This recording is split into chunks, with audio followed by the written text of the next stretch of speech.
حدیث نمبر 28.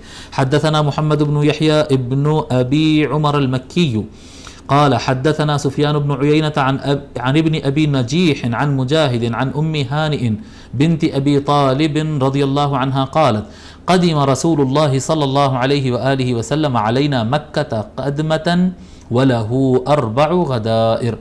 حضرت ام ہانی رضی اللہ تعالی عنہ روایت فرماتی. ام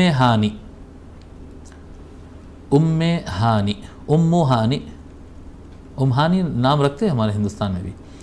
ام ہانی آپ کا اصل نام ہے, یہ آپ کا لقب ہے, اس نام سے آپ کو بلایا جاتا تھا. اصل نام تھا ان کا فاختہ بن ابی طالب. فاختہ بن ابی طالب, ام ہانی فاختہ بن ابی طالب. ابن ابی طالب بنت ابی طالب تو سمجھ میں آ رہا. فاختہ بنت ابی طالب مولا علی علیہ السلام کی بہن تھی. حضرت ابو طالب کی بیٹی مولا علی علیہ السلام کی بہن تھی یہ, اور یہ ان کا شوہر جو ہے بہت بالکل سخت والے مخالف تھے اسلام کے. تو یہ جب حضور صلی اللہ علیہ وسلم فتح مکہ فرمائے تو اس وقت یہ اسلام قبول کیے. ان کا شوہر جانے کی اجازت ہی نہیں دیتا تھا, جانے نہیں دیتا تھا.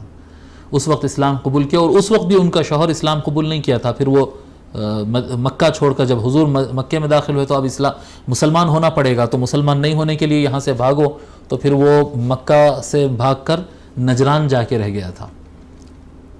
اور ام ہانی رضی اللہ تعالی عنہ سن 50 ہجری میں 50 ہجری کو آپ کا انتقال ہوا. ام ہانی رضی اللہ تعالی عنہ کا انتقال 50 ہجری کو ہوا. ام ہانی رضی اللہ تعالی عنہ روایت فرماتی کہتی ہیں کہ رسول اکرم صلی اللہ علیہ وآلہ وسلم ہمارے پاس مکہ تشریف لائے.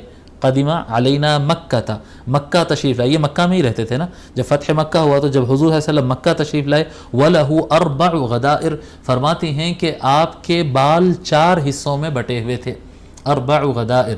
حضور صلی اللہ علیہ وسلم جب مکہ تشریف لائے تو آپ کے بال مبارک لمبے تھے. جب پیچھے سے ایسے لڑیاں دیکھیں گے تو حضور صلی اللہ علیہ وسلم کے بال مبارک لمبے تھے اور 4 حصوں میں بٹ گئے تھے. بعض روایتوں میں 4 چوٹیوں کا بھی ذکر ہے, ابھی میں اس کو بتاتا ہوں.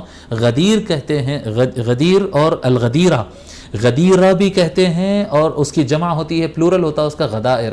یہ کہتے ہیں کہ ایسے جمع شدہ بال, ایسے بال جن کو باندھا گیا ہو لیکن گوندا نہیں گیا. چوٹی ڈالنے میں کیا کرتے ہیں, بالوں کا ایسا گوندتے ہیں نا, جن کو موڑا جاتا ہے, دیکھیے آپ اس کو عقص کہتے ہیں, معقوس, شعر معقوس کہتے ہیں اس کو. جو گوندا جاتا ہے اس کو معقوس کہتے ہیں. حضور صلی اللہ علیہ وسلم کے بال مبارک جمع تھے ایک جگہ, یا جمع کر کے باندھے ہوئے بھی تھے لیکن گوندے ہوئے نہیں تھے. تو 4 اس طرح سے حضور صلی اللہ علیہ وسلم کے بال اس طرح سے نظر آئے. ام ہانی رضی اللہ تعالیٰ عنہ روایت فرماتی ہے.